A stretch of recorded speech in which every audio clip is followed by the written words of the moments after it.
na balita ngayong tanghali. Pangulong Ferdinand Marcos Jr. balik Pilipinas na matapos dumalo sa ASEAN-Australia Summit. PBBM bukas na gawing taon-taon ang military drill sa Australian Forces.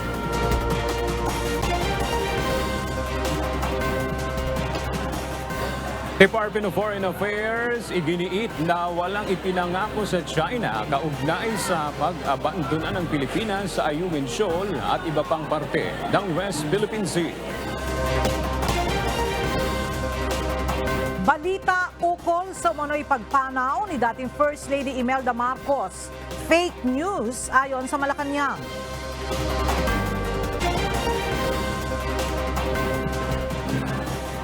Investigasyon ng Kamara kaugnay sa maanumalyang pagbebenta ng buffer stock ng NFA rice sinimulan na ngayong araw. Ilang senador kontra sa pagkakaroon ng semi-automatic firearms ang mga sibilyan.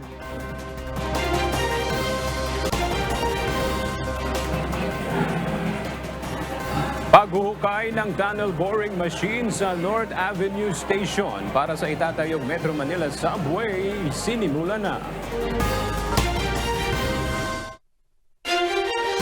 Magandang tanghali mga kasangbahay. Ngayon po ay araw ng Huwebes, March 7, 2024. At mula sa Rizal Police Provincial Office, naroroon ang ating kasama na si Aga Kaakbay live. Magandang tanghali sa iyo, Aga. Yes, magandang tanghali sa iyo, Ella. Naririto kami ngayon sa Rizal Police Provincial Office kasama ang pwersa ng UNTV. Kanina, Ella, ay isinagawa nga dito ang inaugurasyon ng Stakeholders Cafe at Police Office Dormitory na ipinatayo na at inayos katuwang ang members at Church of God International. Pinangunahan kanina ni Kuya Daniel Razon ang inaugurasyon ng mga proyektong yan na ipinagkaloob para sa Rizal PNP. At meron din ditong medical mission para sa mga barangay chairperson at sa kanilang mga pamilya. Mamaya, Ella, iuulat siya ng ating correspondent ang iba pang information at napaglingkuran ng MCGI at UNTV. Ella? Alright, sige Aga, antabayanan natin ang iba pang mga detalye mamaya. At una sa mga balita ngayon tanghali. Alas 11:33 kagabi lumapag ang sinasakyang eroplano ni Pangulong Ferdinand Marcos Jr. sa Villamor Air Base sa Pasay City kasama ang delegasyon na dumalo sa ASEAN-Australia Summit. Sa kanyang recorded arrival speech, iniulat niya ang mga naganap sa kanyang mga pulong. Ayon kay Pangulong Marcos, naging mahalagang pagkakataon ng summit upang matalakay ang mga international at regional issues at kung papaano makapagbibigay ng kontribusyon ang bawat isa sa kapayapaan sa rehiyon.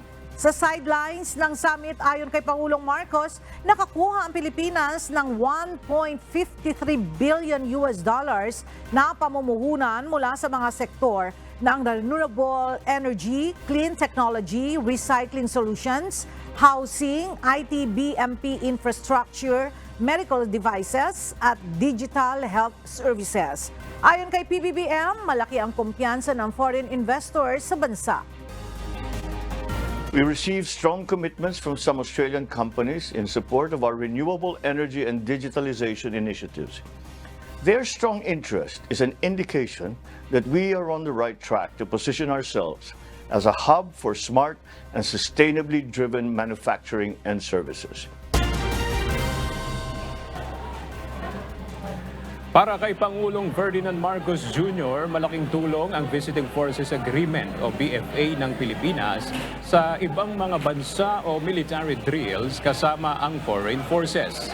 Samantala, bukas naman ang Pangulo na maging miyembro ng Association of Southeast Asian Nations o ASEAN ang Australia. Narito ang report ni Nel Maribuho.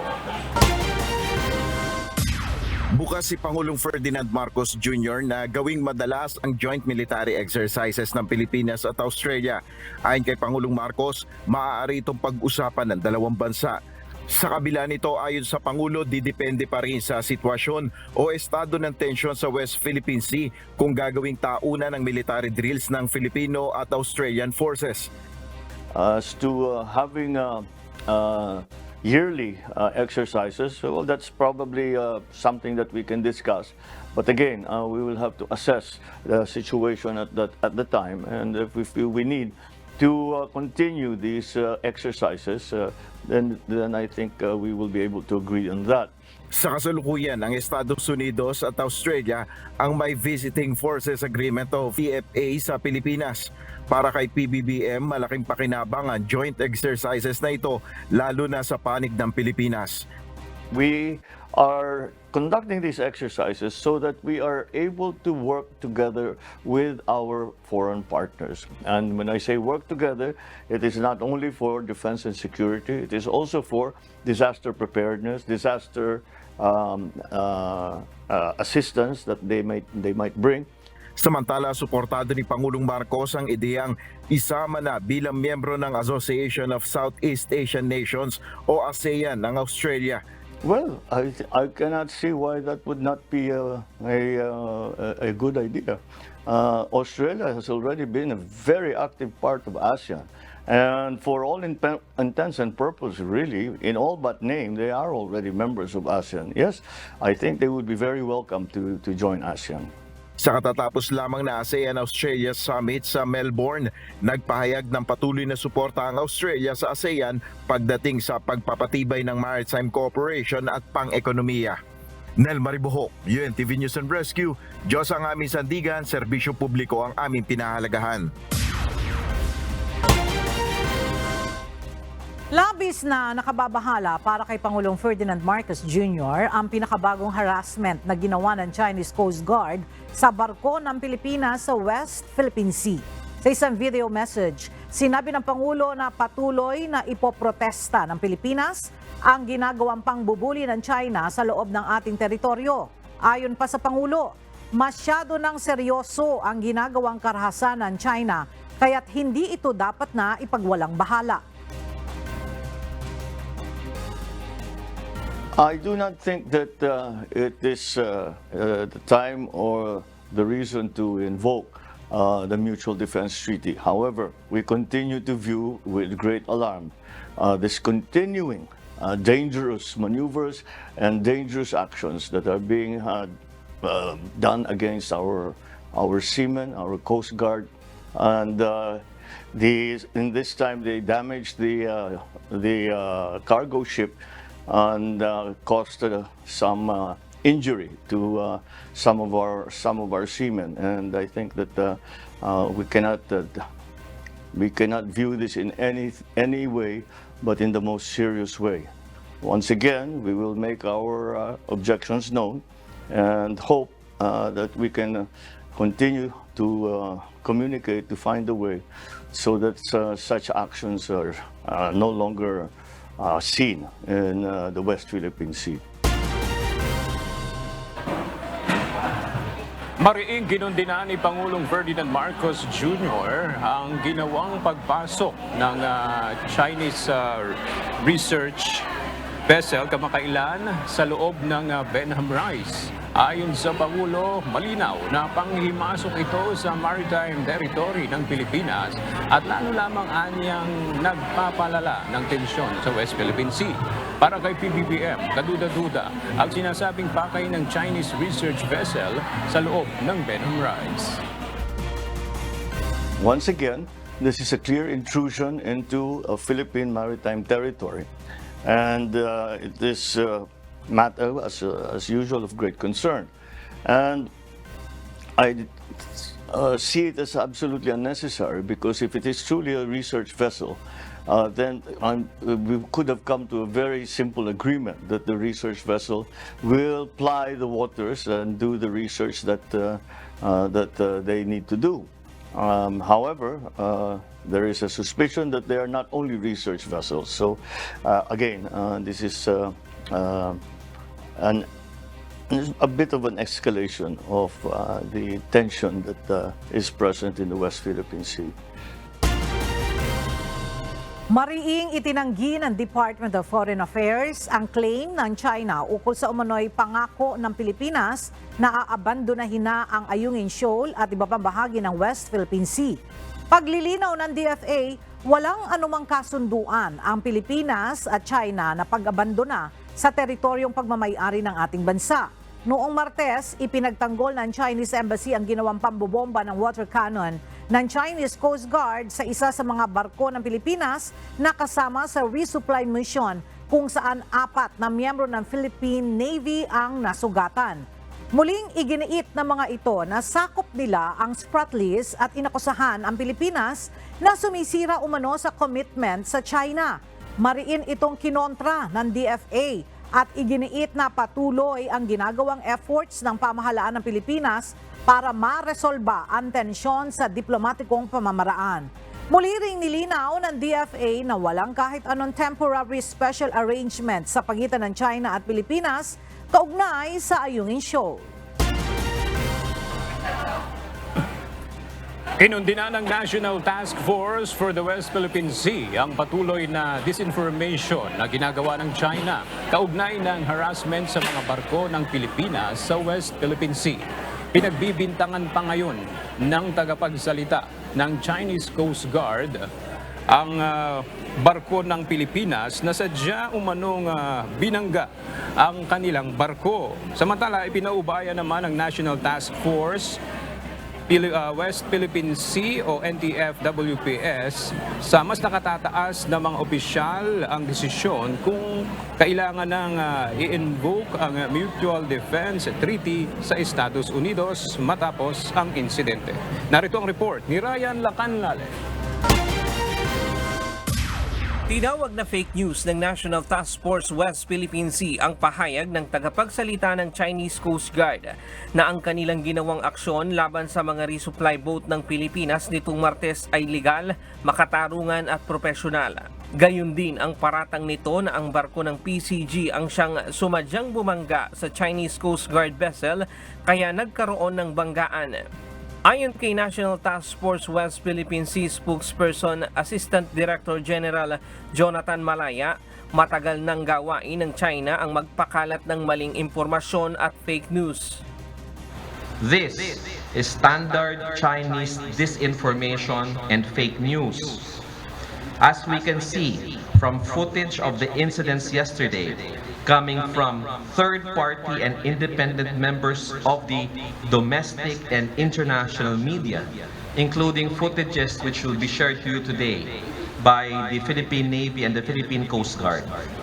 Pinasinungalingan din ni Malaya ang paratang ng China na ang Pilipinas ay di mapagkakatiwalaan at sadyang nagpapakalat ng kaguluhan. Let me ask them this question. Who is executing the blocking and dangerous maneuvers? Who is deploying water cannons against unarmed ships? Is hurting or causing injury to Filipino personnel, professional and legitimate? Who is deliberately blocking our ships in waters where the Philippines exercises sovereign rights and jurisdiction under international law? Is it the Philippines? No, it is China. Nanawagan naman ng National Task Force West Philippine Sea sa China na ilagay sa aksyon ng salita ng China na idaan sa mapayapang usapan at bilateral talk ang usapin sa West Philippine Sea. Ayon sa National Task Force West Philippine Sea, ito na ang pinakamalalang aksyong ginawa ng China sa mga barko ng Pilipinas sa tuwing nagsasagawa ng RORE mission sa lugar. Matatandaang noong nakaraang taon, tinutukan ng military-grade laser ng barko ng China ang PCG vessel kung saan nakaranas ng pansamantalang pagkabulag ang 2 tauhan ng PCG. If the question is this the most serious? Yes, because now we have minor injuries that has happened to our troops. Hindi naman sinagot ng National Task Force ang issue kung ang nangyari noong Martes ay sapat upang i-invoke ang Mutual Defense Treaty ng Pilipinas sa Estados Unidos, kung saan obligadong sumaklolo ang US kapag inatake ng ibang bansa ang mga barko ng Pilipinas. Ayon kay Malaya, sensitibo ang usapin kaya ipinauubaya na nila ito sa mas nakakataas na mga opisyal ng bansa. The invocation of the Mutual Defense Treaty is subject to consultations between the Philippines and the United States. And given that it is subject to high-level consultations, the National Task Force West Philippine Sea cannot make any comment as of this time. Ayon sa Department of Foreign Affairs, sa ngayon, umabot na sa 142 ang diplomatic protest laban sa China sa panahon ng kasalukuyang administrasyon. Ayon naman sa sandataang lakas ng Pilipinas, magpapatuloy ang kanilang isinasagawang RORE mission sa West Philippine Sea. Ryan Lacanlale, UNTV News and Rescue. Diyos ang aming sandigan, serbisyo publiko ang aming pinahahalagahan. Nilinaw ngayon ang Malacanang na fake news o walang katotohanan ang kumakalat na balita na umunoy pumanaw na si dating First Lady Imelda Marcos. Sa pahayag kahapon ni Senator Amy Marcos, sinabi nito na wala nang lagnat ang kanilang ina, gayunman patuloy na binabantayan ang kondisyon nito dahil na rin sa katandaan. Nauna nang dinala sa ospital ang dating First Lady dahil sa umunoy slight pneumonia at lagnat. Gayunman, ayon kay Pangulong Ferdinand Marcos Jr., nasa in good condition pa rin ang kanilang ina base na rin sa obserbasyon ng mga doktor. Pinag-iingat ng Department of Education ng publiko at mga public school laban sa umano'y mga nagpapakilalang mga tauhan ng Office of the Vice President o staff ng DepEd Secretary. Ayon sa DepEd, walang kaugnayan ng mga ito sa kahit anong programa ng ahensya maging sa OBP. Partikular na tinukoy ng DepEd ang sinasabing school building program. Paglilinaw ng DepEd, ang pagsasagawa ng inspeksyon sa school building project ay ikino-coordinate sa pamamagitan ng School Infrastructure and Facilities Strand. Dahil dito, wala nilang sinumang individual, mga kontraktor o anumang organisasyon, kabilang na ang mga ahensya ng gobyerno na pinapayagan na magsagawa nito. Hinikayat ng DepEd na sakaling maka-encounter ng ganitong mga nanloloko ay direktang ipagbigay alam sa tanggapan ng Office Secretary. Mag-email lamang sa osec@deped.gov.ph. Lusot na sa House Committee of the Whole ang resolution of both houses number 7 o ang panukalang naglalayong amyendahan ang restrictive economic provisions ng 1987 Constitution.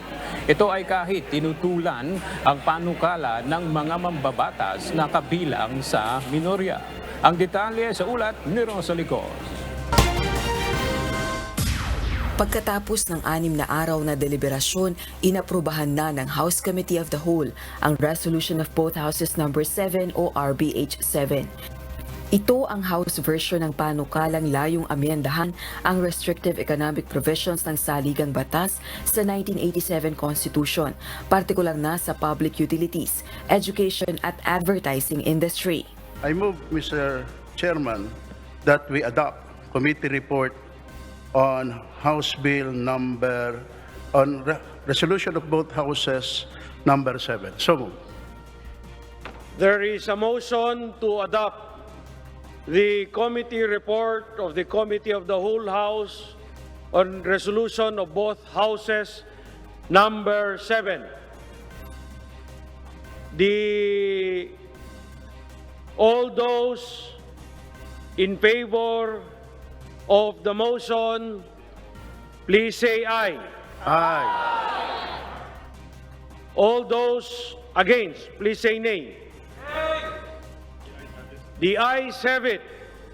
The committee report of the Committee of the Whole regarding the resolution of both houses number 7 is hereby adopted. May babala naman si Albay 1st District Representative Edsel Lagman kaugnay ng isinusulong na pag-amyenda sa saligang batas. The Constitution is not a historical relic. Our Constitution is only 37 years old. To a human being, it is in its prime. A Constitution gives guidelines to the present and guideposts to the future. That is why we should be cautious and consensus in amending our Constitution. Kabilang sa mga tumutol sa panukala ang Makabayan Black lawmakers at iba pang nasa minorya ng Kamara. Bukod sa nilalaman ng panukala, kwine-question nila ang paraan ng pag-amyenda sa konstitusyon. While introducing amendments to the economic provisions of the Constitution might result to the country being conducive and welcoming to more foreign capital, it is not a guarantee that it would be the sole key to economic prosperity. Kaya kapag inaprubahan po ito, ang pangamba po natin dito, 100% ang foreign ownership talaga. Pagtitibayin at sasementohan lamang ng Chacha ang mga patakarang neoliberal at tatanggalin ng mga restriksyon para ganap na makapag-ari at lalong mandambong ang mga dayuhan, ang lupain at ekonomiya ng bansa. Wala pong pakanabang dito. Panay peligro lamang ang dulot ng Chacha dahil lalo nitong isasubo ang ating bansa sa mas matinding abuso, pagsasamantala at pandarambong. Hindi konstitusyon ang may kasalanan kung bakit ganito ang ating sitwasyon ngayon. Ang dahilan niyan ay yung mga polisiya na ipinatutupad natin sa ekonomiya, sa edukasyon at sa iba pang mga larangan. Samantala, ayon naman kay Representative Gonzales, Committee of the Whole Majority Leader, sa susunod na Miyerkules, March 13, target nilang maipasa ang panukala sa second reading. Bago ang March congressional break, planong maaprubahan ng House of Representatives ang panukala. Dinidinig sa Senado ang kaparehong panukala o ang Resolution of Both Houses No. 6. Subalit ayon sa Senate Subcommittee on Constitutional Amendments and Revision of Codes, plano nilang talakayin sa plenaryo ang RBH 6 bago ang State of the Nation Address o SONA ni Pangulong Ferdinand Marcos Jr. Rosa Licoz, UNTV News and Rescue. Diyos ang aming sandigan, serbisyo publiko ang aming pinahahalagahan. Aminado ang liderato ng Senado na hamon ng issue sa charter change sa gitna ng umunoy na mumuong kudeta. Gayunman, umaasa pa rin ang liderato na makukumbinsi ang ilang senador na nagpahayag ng pagtutol. Narito ang report ni Harleen Delgado. Tinawag na chismis ni Senate President Juan Miguel Mig Zubiri ang mga umuugong na patatalsikin umano siya bilang pinuno ng Senado. Mula sa 14 na senador na pumirma sa Statement of Support, umabot na umano sa 17 ang nagpahayag ng suporta sa kanya, kabilang sa nadagdag sina Senators Bong Revilla, Robin Padilla at Jinggoy Estrada na una nang nabalitang papalit umano sa kanya. Paglilinaw ni Senator Zubiri, hindi siya ang pasimuno ng naturang manifesto, kundi ang mga kasamahan niya. I think my colleagues, particularly my core group, like for example, Senator Joel, Senator JV, Senator Angara, Senator Nancy, Senator Poe, Senator Lauren, we all met one day and said, they all met one day. I was not here. I was in Cagayan de Oro. Nagpaikot sila ng manifesto of support. So nagpapasalamat po ako sa kanila. Si Senator Amy Marcos, suportado naman anya si Senator Zubiri, pero piniling hindi na pumirma. Na-trauma na ako sa pirma. Allergic na ako sa pirma. Tantanan na ako sa pirma. Wala namang ibang kandidato, meron ba? Parati man tinuturo si Jinggoy. Wala naman sinasabi si Jinggoy. Maraming nagsasabi si Loren. Sabi naman niya, hindi siya interesado. Sino ba? Aminado sa Senate President Zubiri na malaking hamon sa kanyang liderato ang issue sa Chacha, lalo na ang mga kasamahan niyang tutol dito. Bagay na ipinaabot na rin naman niya kay Pangulong Ferdinand Marcos Jr. I didn't ask him. I just mentioned to him that there may be a problem, and so we're still trying to convince other people. Wala po tayong hiningin tulong sa kanya because it's more an independent issue by Congress and the Senate.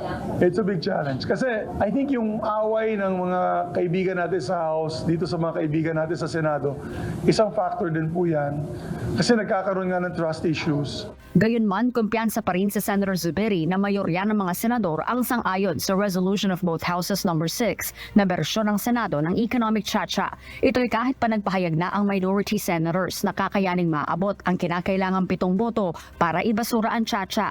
Sa ngayon, mahalagaan niyang mabigyang linaw ang panuntunan sa pagproseso ng Senado sa Economic Chacha na isa sa concerns ng kanyang mga kasamahan gaya ni Senator Cynthia Villar na nagpahayag na ng pagtutol sa Chacha. Your issue with our leadership na is tinutulak natin itong RBH 6. So until we resolve that issue, on the process until I resolve the issue on, for example, yung rules, na wala, lack of rules guiding us, no? Kailangan ko muna ayusin itong mga issues para safe to say na hindi tayo inuutusan ng outside forces. Yan ang napakalaga sa kanya. I'd rather lose my Senate presidency than be party of weakening this institution. Itinanggi na rin ni Senator Zuberi na may matatanggalan ng committee chairmanship. Sa ngayon, tututok na anya sa trabaho ang mga senador gaya ng pagpasa ng priority bills ng Administrasyong Marcos. Harleen Delgado, UNTV News and Rescue.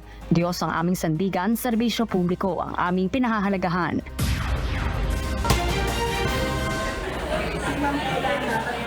Hindi lang nakatuon sa usapin sa umano'y anomalya sa pagbebenta ng NFA rice ang kinakaharap ng mga nasuspinding mga opisyal ng National Food Authority.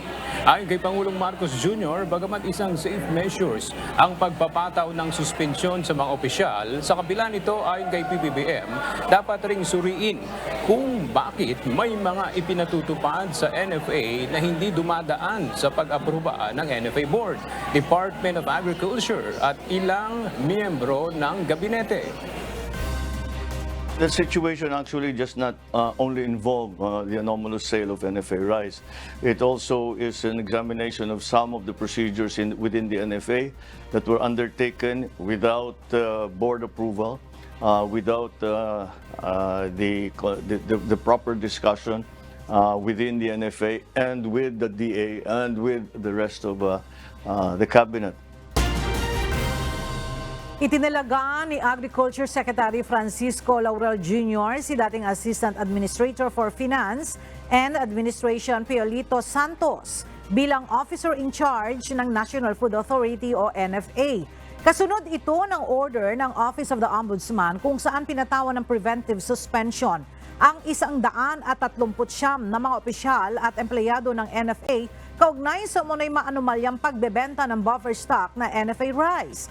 Ayon kay Secretary Laurel, dapat pa ring magpatuloy ang operasyon ng NFA sa kabila ng isinasagawang investigasyon.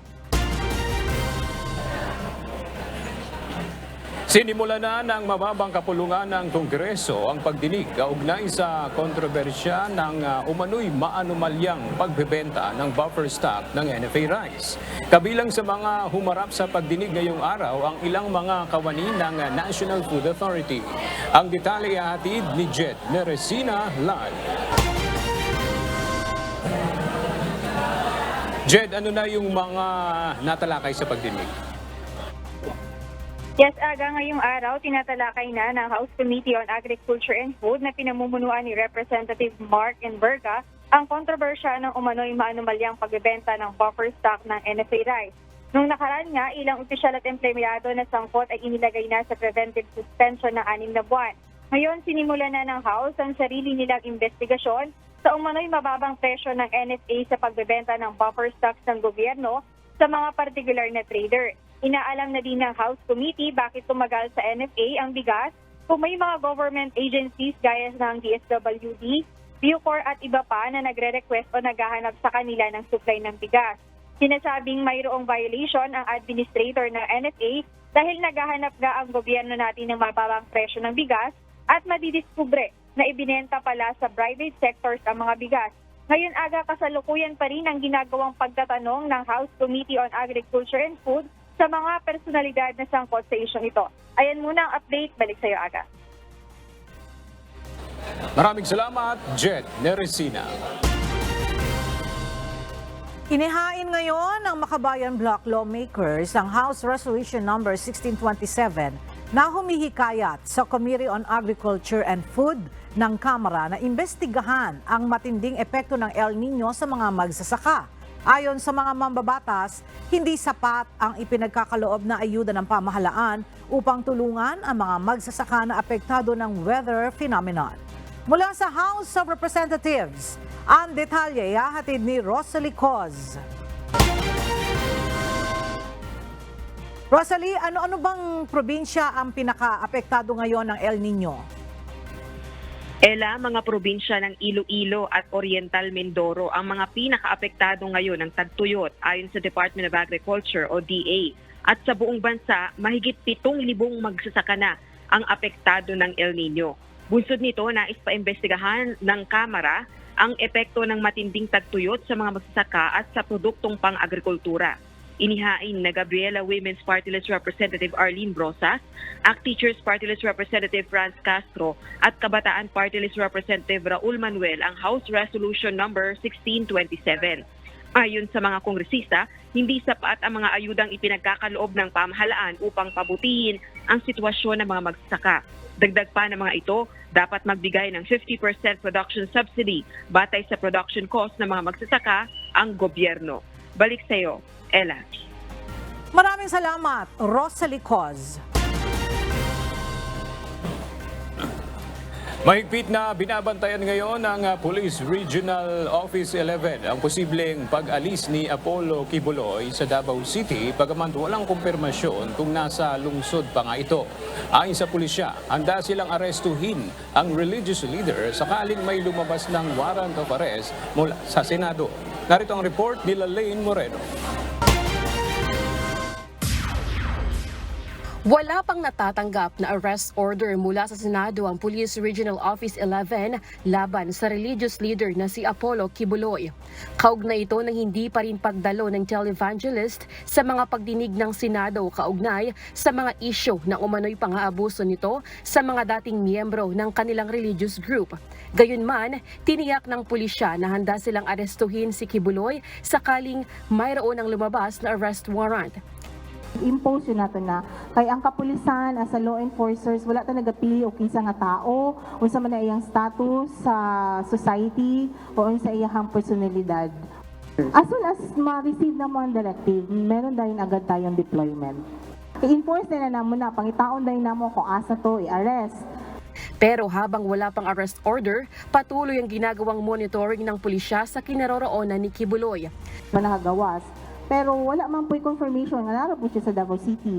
But if nasa Davao City, paganahon natong intelligence nato community, and then kato kung mag-posting po ta sa GMC or sa Yambalay kung pasindig mo uli or mo adto ana ng mga lugar. Kasama sa maigpit na binabantayan ng Davao Region Aviation Security Unit ang mga lumalabas na aircraft sa airport, lalo na at mayroon umanong private jet ang religious leader. Before an aircraft will take off, nangingi po yan ng clearance. And dun sa clearance na yun, may 3 pong signatories dun. Isa na rin po dun ang PNP, which is the final signatories kung bibigyan po ng clearance. But if ever meron pong mga notice or information or kung ano mang pong documents na to hold yung kanilang flight, that would be the standing authority of the CAAP itself. Lane Moreno, UNTV News and Rescue. Diyos ang aming sandigan, serbisyo publiko ang aming pinahahalagahan. Kinumpirma ni Senator Amy Marcos na tututulan din niya ang contempt order laban sa religious leader na si Apollo Kibuloy. Anya, nagkasundo na sila ni Senator Robin Padilla na kapwa sila pipirma para baliktarin ang pag-cite in contempt laban sa televangelist. Umaasa ang presidential sister na susuportahan sila ng iba pa nilang kasama na miyembro ng Senate Committee on Women, Children, Family Relations, and Gender Equality. Kailangan ng 8 boto mula sa 14 na miyembro ng komite para mabaliktad ang contempt order at hindi maipaaresto ng Senado si Kibuloy. Parang hindi naman siya tama at sa palagay ko, sasamahan kami ng iba pa naming grupo, Senator Go, Senator Cynthia, ako, pero hindi pa yata kami umaabot ng kinakailangan na 8 votes or 7 votes para ma-withdraw yung contempt order. Pero mula sa poll talagang tutol ako sa pag-i-issue ng sabina. Yung ibang akusasyon ay napakatagal na, ba't ngayon lang lumilitaw ng sabay-sabay? Baka naman may nasa likod ng lahat na ito. Kaya gusto natin bigyan siya ng pagkakataon, higit sa lahat. Ang pagkaintindi ko, meron na rin mga kaso na pinila sa korte. Kaya't siguro huminahon tayo at wag naman natin na inaapi yung tao. Nananatili sa Liwasang Bonifacio sa Maynila ang ilang mga taga-suporta ni Apollo Kibuloy kaugnay sa gagawin nilang rally dahil sa umano'y panggigipit ng administrasyon sa religious leader. Mula sa Maynila, makibalita tayo kay Dante Amento live.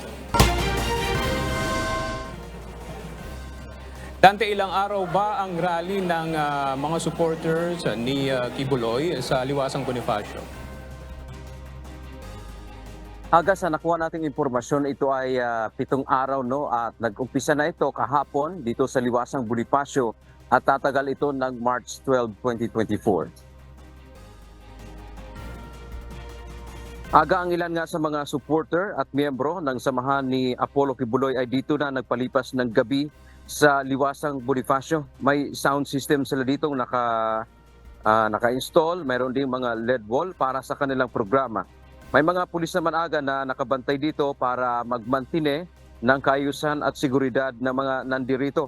Ang kanilang rally ay ipinanawagan nila ang hustisya para kay Kibuloy dahil sa umano'y pang-uusig o panggigipit ng kasalukuyang administrasyon laban sa kanilang leader. Gayon din ang suspensyon na ipinataw sa Sunshine Media Network International o SMNI. Ito ay hindi naman anya o pag-aaklas kundi pagpapakita o pag-exercise ng kanilang kalayaan sa pamamahayag. Kamakailan nga aga ay inanunsyo na ng Department of Justice o DOJ itong opisyal na pagsasampa ng kasong kriminal laban kay Kibuloy dahil sa iba't ibang mga reklamo ng isang minor de edad na nangyari noon pang 2011 at nag-cite in contempt na rin o sinite in contempt ng komite na pinangungunahan ni Senator Risa Ontiveros itong si Kibuloy dahil nga sa patuloy na hindi nito pagdalo sa pagdinig ng komite sa kabila ng mayroon ng inisyo na sa PIDA laban sa kanya. At mamaya nga aga alas 3 ng hapon ay magsisimula muli itong kanilang programa dito sa Liwasang Bonifacio at antabayan na natin kung ano pa yung bahagi ng kanilang programa dito sa Maynila. Yan nating update. Balik sa iyo, Aga. Maraming salamat, Dante Amento. Nangangamba ang ilang senador sa magiging epekto ngayong papayagan na ang mga sibilyan na magmamay-ari ng semi-automatic firearms. Giit ng ilang mambabatas, dapat pa rin itong ipagbawal. Mula sa Senado, may report si Herlin Delgado live.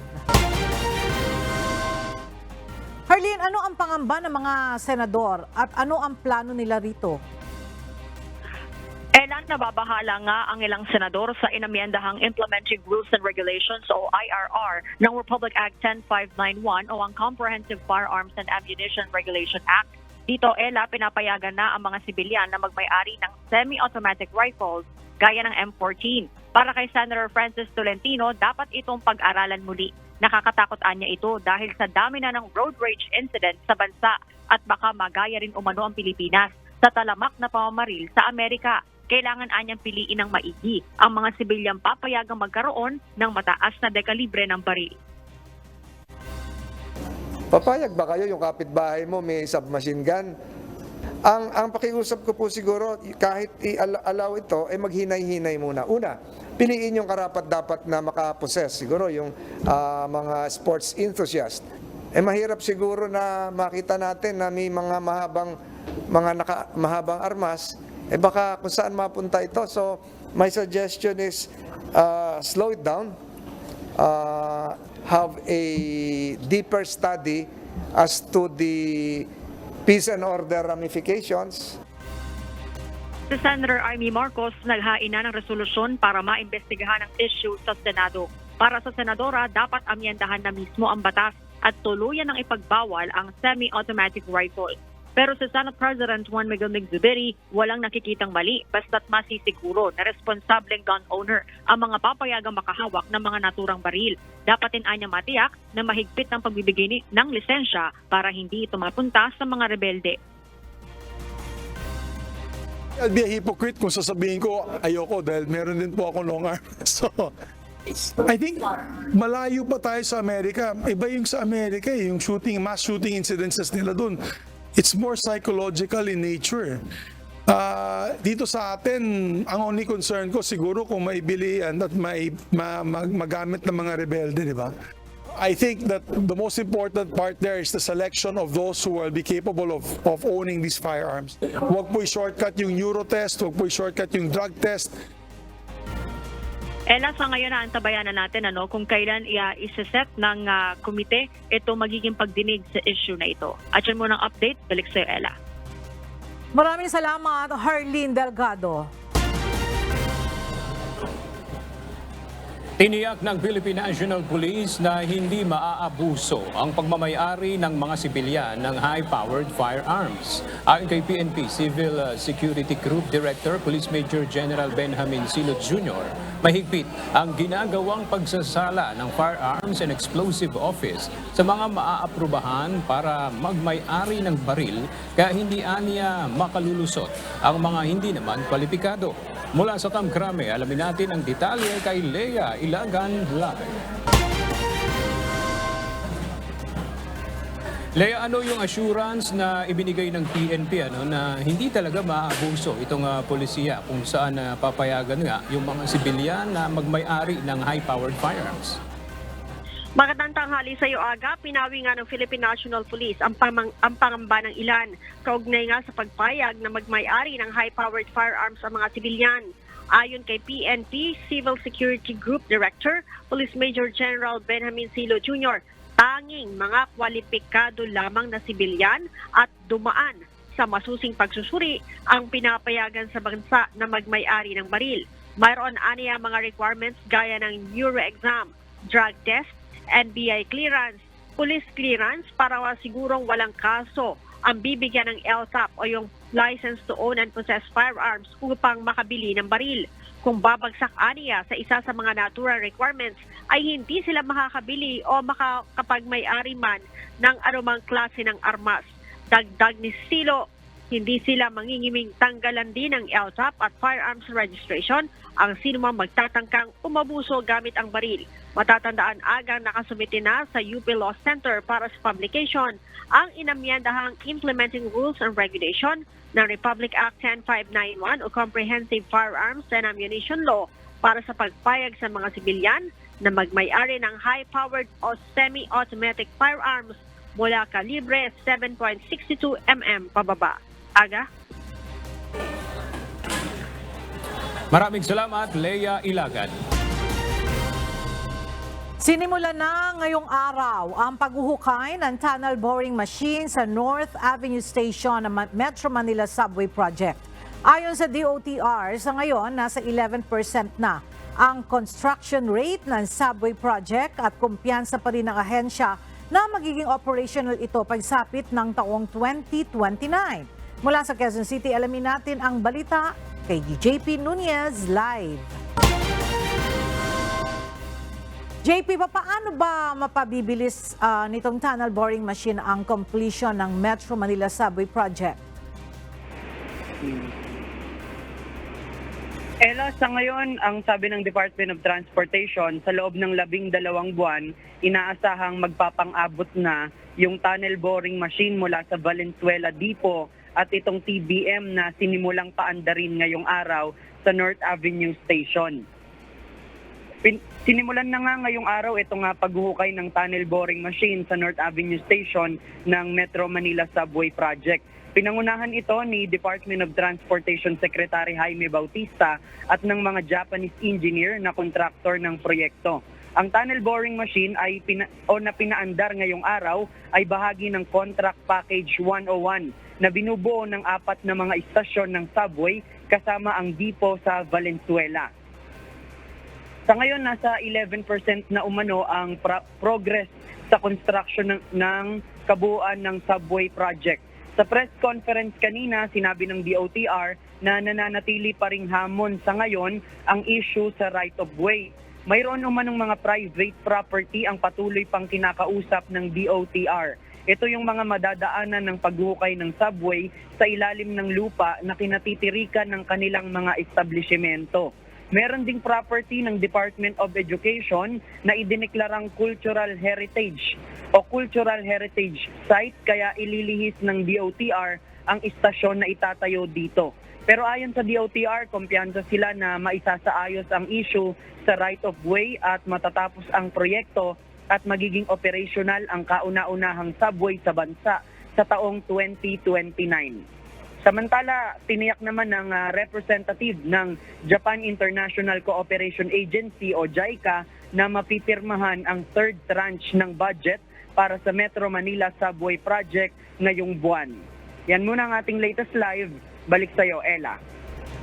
Maraming salamat, JP Nunez.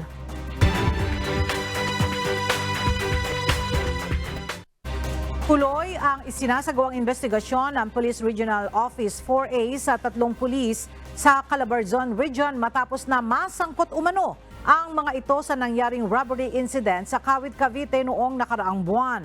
Mariin namang itinanggi ng mga sangkot na pulis na kasali sila sa insidente ng pagnanakaw.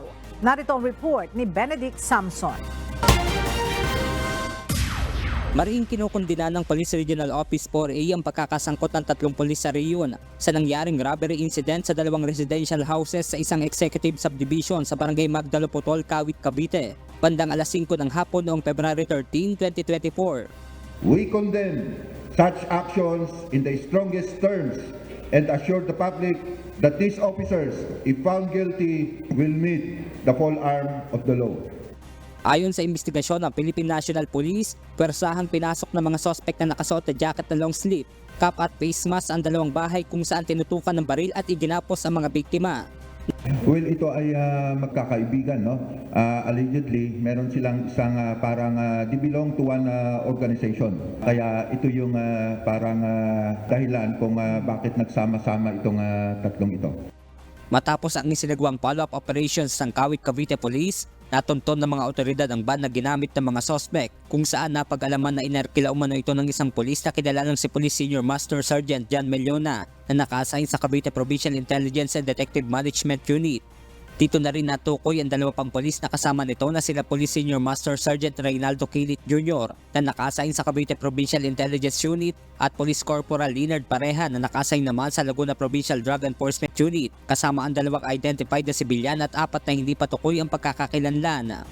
Wala naman silang dalang search warrant. Sa purpose lang talaga nila is purely to rob the residential houses. On duty sila pero yung si Sergeant Meliona sir half day.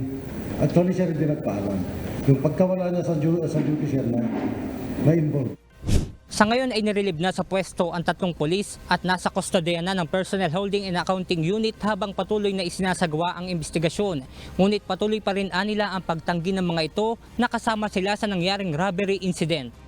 Wala na pong command responsibility yung immediate supervisors ng mga pulis na ito dahil ginawa po nila yung nararapat na gawin ng isang commander pag merong pulis na involved under sa kanila.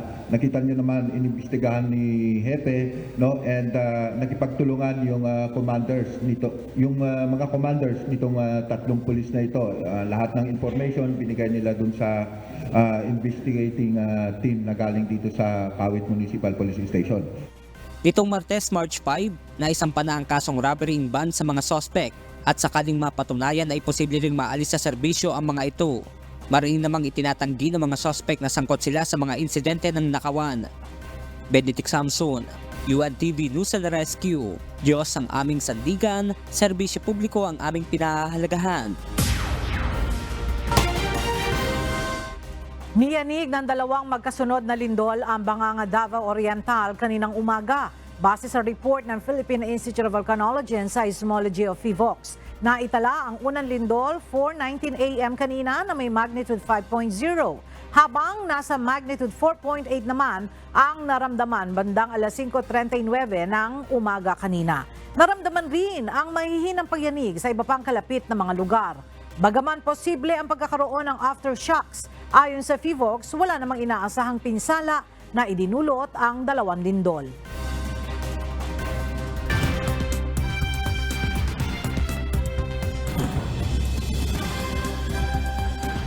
Dalawang crew members ang nasawi sa Houthi missile strike sa isang cargo ship sa Gulf of Aden.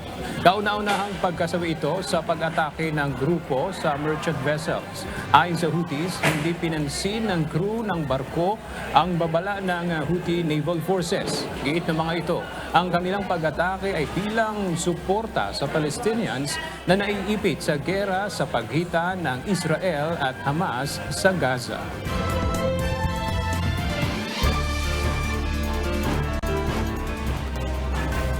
Sa kapapasok lamang po na balita, kinumpirma ng Department of Migrant Workers ang pagkasawi ng dalawang Filipino seafarers at lubhang pagkasugat ng iba pa, kasunod ng missile strike sa isang cargo vessel sa Gulf of Aden. Sa ngayon ay nakikipag-ugnayan na ang DMW sa principal owner ng cargo vessel at sa manning agency para sa repatriation ng iba pang Filipino crew members. Abangan po ang iba pang mga detalye mamaya sa Ito Ang Balita.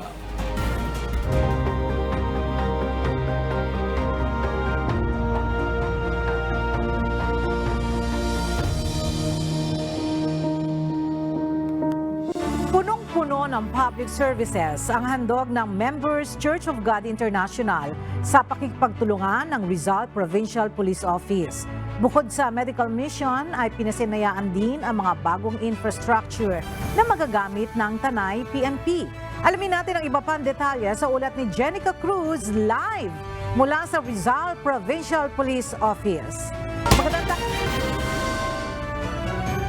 Magandang tanghali sa iyo, Jenica. At ano-ano ba ang mga public services na handog ng MCGI dyan sa Rizal PPO? Yes, Ella, magandang tanghali. At mula pa nga kaninang umaga ay nagsimula na ang ating medical mission dito nga mismo sa Rizal Covered Court dito sa Taytay, Rizal.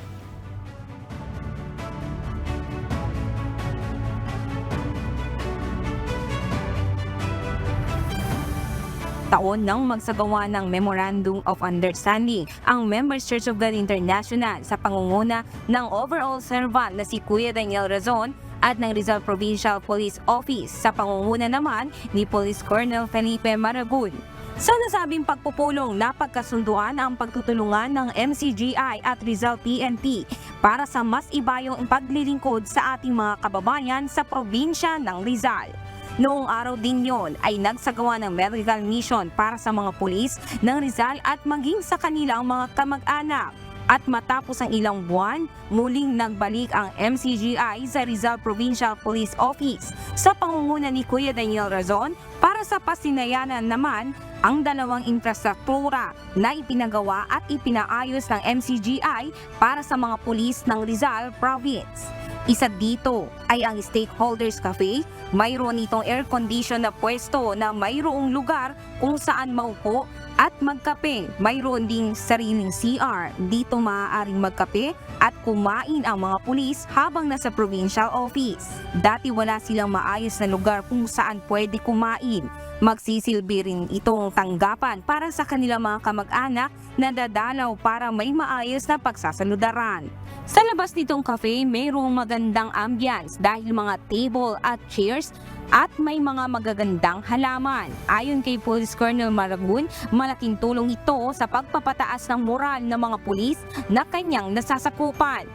Ang pinagtayuan ng Stakeholders Cafe ay dating tambakan lamang ng basura at inabot lamang ng isang buwan para matapos.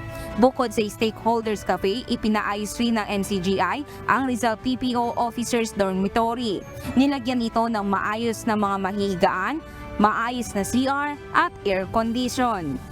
Bukod diyan, kagabi ay nagsimula ng magamit ang 11 straight solar lamps na inilagay sa Arenda Barangay Santa Ana, Tanay, Rizal. Ito ay alinsulod sa kahilingan ng Rizal PNP na mailawan ang kalsada sa nasabing lugar para sa kaligtasan ng ating mga kababayan doon. Dati ay madilim ang lugar, kaya hindi maiiwasan na malagay sa panganib ang mga taga doon. Maiiwasan na rin nila ang gumawa ng masama, ang masasamang loob dahil maliwanag na nakikita na ngayon ang buong kalsada. Samantala, bukod dyan, ay ongoing ang medical mission dito sa Rizal PPO Covered Court. Maaga pa lang ay abala na ang representatives ng MCGI at Rizal PPO para sa pagsaludar sa ating mga kababayan na nangangailangan ng tulong medikal. Mayroong libreng check-ups, ang mga doktor, libreng gamot, libreng check-up sa mata, at syempre, pwede rin silang mag-uwi ng libreng salamin sa mata. May libreng bunot ng ngipin.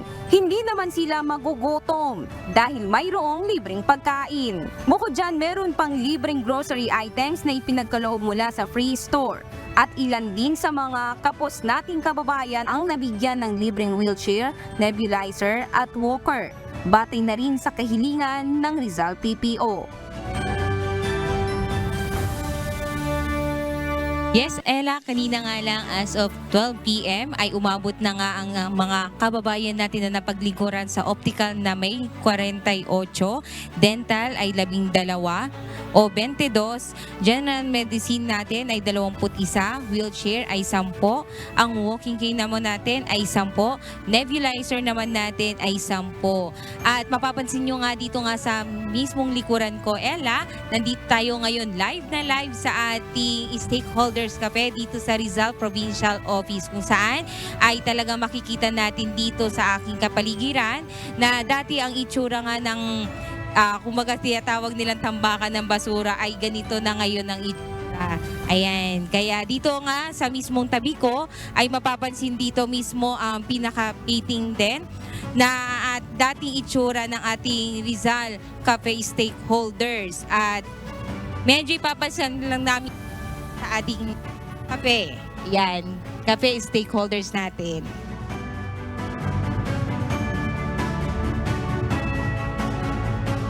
Ayan. So dito nga, makikita na nga natin dito mismo na unique ang style nga ng ating stakeholders cafe, na pagka talagang pumunta ka dito ay talaga nakaka-good vibes dahil bukod nga doon sa labas na ating alfresco, doon sa loob naman ay mayroon tayong mga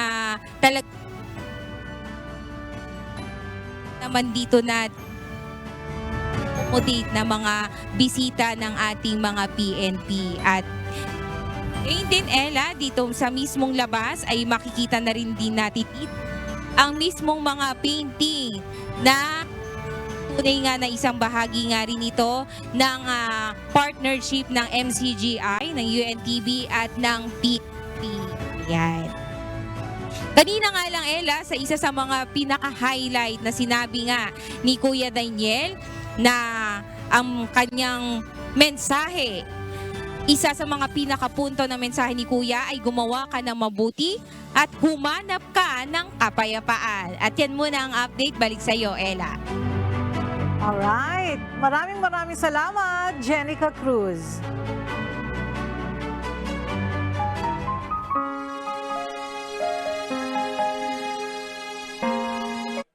At sa ating pong iniwang mga salita ng Diyos na sandigan mula sa Aklat ng Panahon, Kapitulo 3, versikulo 22 hanggang 27. Sa mga kaawaan nga ng Panginoon ay hindi tayo nalipot, at ang kanyang mga habag ay hindi nauubos. Ang mga yaoy bago tuwing umaga, dakila ang iyong pagtatapalan.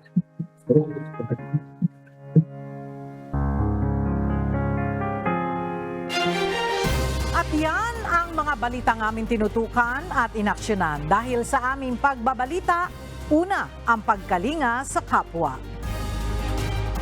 UNTV News, saan mang panig ng daigdig. At dito sa UNTV, Diyos ang aming sandigan, serbisyo publiko ang aming pinahahalagahan. Magandang tanghali.